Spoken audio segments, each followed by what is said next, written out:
Okay, so exercise 11.2 के लिए जो भी कंसेप्ट्स चाहिए हमें थ्री डायमेंशनल जियोमेट्री में, वो इसके पहले हमने डिस्कस किया। कंसेप्ट डिस्कस कर लिया। क्या क्या डिस्कस किया उसमें? उसमें हमने डिस्कस किया equation of a line passing through a point and parallel to one another line. अच्छा, फिर दूसरा क्या डिस्कस किया? Angle between the two lines, वो डिस्कस किया। अच्छा, तीसरा क्या डिस्कस किया? Shortest distance between the two lines और पर्टिकुलरली स्क्यू लाइंस, ओके, जो पैरेलल भी ना हो और इंटरसेक्ट भी ना हो। और क्या डिस्कस किया? और हमने ये डिस्कस किया पैरेलल लाइन है तो उनके बीच में डिस्टेंस कितना है, वो डिस्कस किया। Vector form, Cartesian form, that's it. सारे फॉर्मूला ही याद रखने हैं, डेरिवेशन पूछे नहीं जाते हैं, फॉर्मूला यहाँ यूज करने हैं डायरेक्टली और आंसर आ जाएगा। ओके, चलो तो स्टार्ट करते हैं न्यूमेरिकल 1 से। क्या बोल रहे हैं न्यूमेरिकल 1 में?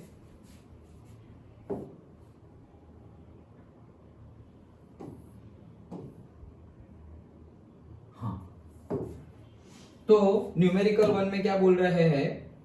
न्यूमेरिकल 1 में बोल रहे हैं कि show that the three lines with direction cosines, मतलब ये गिवन है आर म्यूचुअली परपेंडिकुलर, मतलब हमें तीन लाइन गिवन है। एक ये रही लाइन, ये दूसरी लाइन और तीसरी लाइन। लेकिन ये क्या लाइन गिवन है? ये लाइन गिवन नहीं है, लाइन के डायरेक्शन कोसाइंस गिवन है। ओके, सो लाइन के डायरेक्शन कोसाइंस गिवन है। सपोज मैं मान लेता हूं कि पहली लाइन है हमारी ए बी, उसका डायरेक्शन कोसाइंस कैसे है? तो उसके डायरेक्शन कोसाइंस है से L1 is equals to 12/13। Okay, then LMN ले लेते हैं तो M1 इज इक्वल्स टू से -3/13 और N1 इज इक्वल्स टू से -4/13। ये हो गई हमारी एक लाइन। दूसरी लाइन ले लेते हैं तो दूसरी लाइन सपोज हमने ले ली BC, तो BC के लिए L1 क्या होगा? तो BC के लिए L1 हो जाएगा से डायरेक्शन कोसाइन गिवन है ना, तो 4/13।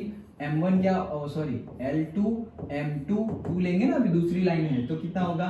12/13 कॉमा से N2 is equals to 3/13 and the next one that is AB BC और से CD ले लो। सो L3 कितना हो जाएगा? एक्चुअली L1 L2 से खत्म हो जाएगा लेकिन तीन गिवन है तो तीन ले लेते हैं। तो L3 कितना हो जाएगा? से 3/13, देन से M3 कितना हो जाएगा? -4/13 एंड N3 कितना हो जाएगा? 12/13। ओके, ये तीन लाइन के डायरेक्शन, ये लाइन 1 है उसके डायरेक्शन कोसाइन, ये लाइन 2 है उसके डायरेक्शन कोसाइन और ये लाइन 3 है उसके डायरेक्शन कोसाइंस गिवन है। सो हमने डिस्कस किया क्या कि अगर हमें यहाँ पे क्या शो करना है, यहाँ पे प्रूव करना है दे आर म्यूचुअली परपेंडिकुलर। मतलब अगर हम AB और BC ये दो लाइन की बात करें तो ये दो लाइनें म्यूचुअली परपेंडिकुलर है, मतलब वो दोनों लाइनें परपेंडिकुलर है, ये प्रूव करना है। तो परपेंडिकुलर के लिए क्या प्रूव करेंगे? परपेंडिकुलर होता अभी हमने देखा था क्या? Angle between the two lines. तो angle between the two lines के लिए हमने डिस्कस किया कि अगर दो लाइनें परपेंडिकुलर है तो cos थीटा जो होता था थीटा 90 होगा और cos 90 क्या हो जाएगा? 0। तो हमारा फॉर्मूला क्या बनता था? अभी कंसेप्ट में हमने डिस्कस किया ना, A1 A2 plus B1 B2 plus C1 C2 is equals to 0, ये हमारा बनता था। और अगर पर्टिकुलरली हम बात करें कि डायरेक्शनल कोसाइंस के फॉर्म में अगर गिवन हो तो हमारा cos थीटा क्या था? L1 L2 M1 M2 N1 N2 like that. Okay, यही था। लेकिन अगर हमें 90 डिग्री प्रूव करना है तो वो क्या हो जाएगा? 0, क्योंकि cos 90 theta cos theta is equal to है ना, ये फॉर्मूला अभी हमने देखा ना कंसेप्ट में। ओके, ये फॉर्मूला हमने देखा ना, देखो मैं तुम्हें दिखाता हूँ फिर से। हमने फॉर्मूला ये बोला कि फॉर्मूला याद रखना है तो सारे न्यूमेरिकल्स ऐसे ही हो जाएंगे। ये फॉर्मूला देखा ना, cos theta is equal to L1 L2 plus M1 M2 plus N1 N2। तो ये आंसर हमारा क्या आना चाहिए? 0 आना चाहिए। क्यों 0 आना चाहिए? क्योंकि परपेंडिकुलर है। परपेंडिकुलर मतलब थीटा क्या होगा? 90 डिग्री और cos 90 कितना होता है? 0। That's it. तो ये फॉर्मूला लगाना है हमें। L1 L2 लगा देते हैं, तो यहां पर लगाए अगर हम तो क्या होगा? से for line AB and BC, तो वो म्यूचुअली परपेंडिकुलर हो तो हमें क्या प्रूव करना है? से L1 L2 plus M1 M2 plus N1 N2, ये 0 आना चाहिए। तो करते हैं, देखो 0 आ रहा है या नहीं। L1 क्या है? 12/13, L2 क्या है? 4/13 प्लस M1 क्या है? -3/13 और M2 क्या है? 12/13।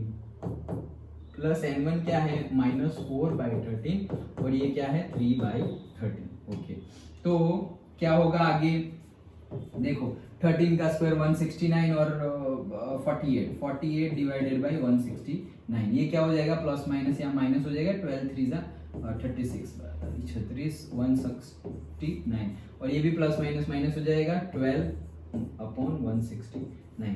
देखो 169 एलसीएम आ गया और 48, ये देखो -12 -36 -48 प्लस 48, यहाँ पे क्या आ गया 48 -48, तो क्या हो गया 0, म्यूचुअली परपेंडिकुलर हो गया। दैट्स इट, बस ऐसे ही बस सेम मेथड ये AB और BC के लिए क्या अभी BC और CD के लिए करेंगे, वैसा ही करना है, हो जाएगा ना ये। तो अब इसमें क्या करना है, जैसा ये किया वैसा ही डिट्टो करना है, मैं सिर्फ बता देता हूं फिर तुम कंटिन्यू कर लेना। तो क्या करना है अभी हम BC और CD लेंगे, तो BC एंड CD लाइन को म्यूचुअली परपेंडिकुलर दिखाने के लिए हम क्या करेंगे, उसके डायरेक्शनल कोसाइन यूज कर लेंगे। तो क्या है L2 और L3, तो L2 L3 plus M2 M3 plus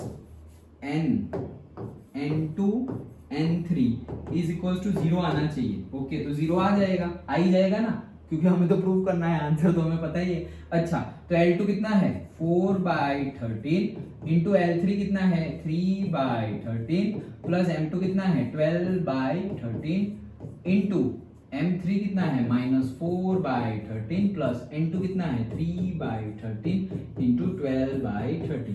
तो वापस ये देखो 0 आ ही जाएगा, ये क्या हो जाएगा 12 डिवाइड बाई 169 और ये क्या हो जाएगा -48 डिवाइड बाई 169, ये -48 आया, ये 12 आया और ये 36 आया। तो 36 और 12 क्या हुआ 48, वो 48 और ये -48, वापस क्या आ जाएगा ये 0।